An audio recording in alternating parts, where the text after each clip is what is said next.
দেখো আজকের পিয়া হচ্ছে ওই একাদশী করেছে। এই যে খই মুড়ি বিলাবে, দেখো এটা খই পাতসা এই ফল সবজি সব দেবে। ওই দেখো ওই খই ঢালছে।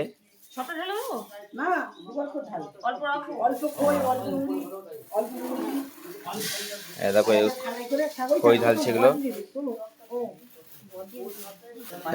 মা হচ্ছে মুড়ি ঢালছে। দেখো খইয়ের সাথে মুড়ি ঢাললো।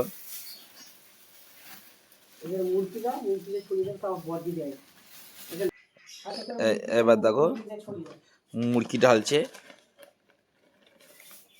দেখো আজ সবাই বিতরণ করবে এগুলো। আজকের পিয়া আমার মা সব একাদশী করেছে, এই জন্য